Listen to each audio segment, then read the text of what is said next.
बिस्मिल्लाहिर्रहमानिर्रहीम। अस्सलाम वालेकुम 7 क्लास। उम्मीद है आप सब ठीक होंगे और अपना लेक्चर भी अच्छे से प्रिपेयर कर रहे होंगे। आप सब अपनी उर्दू की बुक ओपन करें,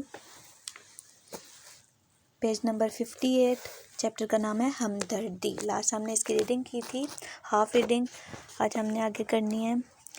लास्ट लेक्चर में हमने पढ़ा था कि सर्दियों की सुबह थी और हर तरफ बर्फ़ ही बर्फ़ पड़ी थी और एक नन्हा खरगोश जो था वो अपनी बिल में बैठा भूख महसूस कर रहा था, यानी उसे भूख लगी हुई थी। तो वो अपनी खुराक की तलाश में बाहर निकला तो उसे दो शलगम मिले। ठीक है, वो देखकर खुश हो गया और वापस अपने बिल में आके खाने लग पड़ा। एक शलगम उसने खाया तो उसका पेट भर गया। तो फिर उसने सोचा कि दूसरा शलगम क्यों ना वो अपनी पड़ोसन भेड़ उसे दे दे। ठीक है, वो भेड़ के घर गया तो आगे देखा भेड़ जो है उसके घर में मौजूद नहीं है।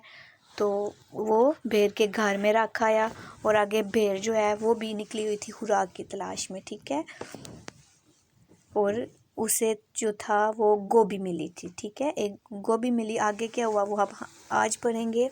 ठीक है, गोभी मिली उसे तो फिर वो भी गोभी लेकर घर आ गई थी। ठीक है, घर पहुंचने के बाद उसने देखा कि उसके घर में एक शलगम रखा है। ठीक है, घर पहुंचने के बाद उसने देखा कि उसके घर में एक शलगम रखा है, लेकिन उसने पहले गोभी पर हाथ साफ किया, यानी पहले उसने गोभी खाई। गोभी खाने के बाद उसका पेट भर गया। अब उसने सोचा कि क्या करे। अचानक उसे ख्याल आया कि कहीं सुनहरा हिरन भूख से नढाल ना हो, यानी उसे भी भूख लगी होगी। ठीक है, हो सकता है बर्फबारी की वजह से वो भी कहीं घर से बाहर ना निकल सका हो। ये सोचकर वो सुनहरे हिरन के घर रवाना हो गई। वहाँ पहुंची तो क्या देखती है कि हिरन घर पर मौजूद नहीं। भेड़ ने शलगम वहाँ रखा और अपने घर वापस आ गई। ठीक है, पहले खरगोश ने भेड़ को दिया और भेड़ ने आगे हिरन को। ठीक है, आगे अब भूख से सुनहरे हिरन की जान निकली जा रही थी। मजबूर होकर वो घर से निकल खड़ा हुआ था ताकि खुराक की तलाश की जा सके। काफ़ी देर की कोशिश के बाद वो पालक के अच्छे खासे पत्ते ढूंढने में कामयाब हो गया। अब सुनहरे जो हिरन था उसे भी पत्ते मिल गए थे पालक के। ठीक है,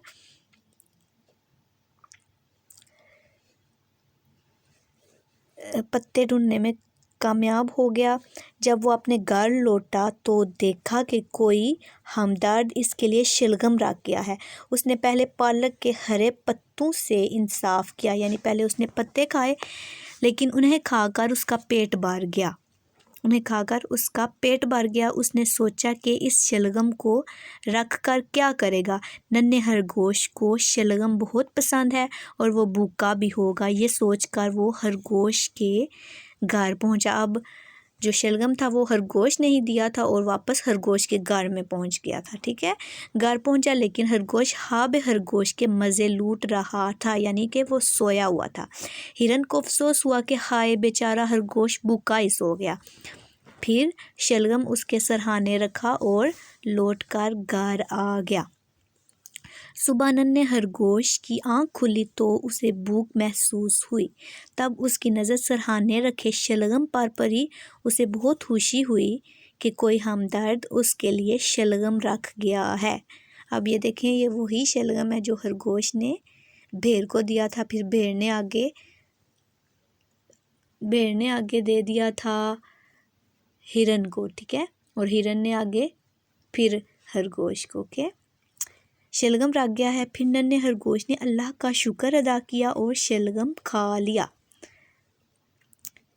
खरगोश ने अपने पड़ोसी का ख्याल किया तो पड़ोसियों ने भी उसका ख्याल किया। सच है कि नेकी कभी रायगां नहीं जाती और अल्लाह ताला नेकी का सिला ज़रूर देता है, यानी अगर हम किसी के साथ नेकी करेंगे तो हमारे साथ भी अच्छा ही होगा, अगर किसी के साथ हम अच्छा करेंगे। ठीक है, नेकी जो है कभी रायगां नहीं जाती, यानी कि कभी भी ज़ाया नहीं जाती, उसका हमें फल ज़रूर मिलता है। ठीक है, जो भी हम नेकी करें उसका बदला, उसका सिला हमें ज़रूर मिलता है।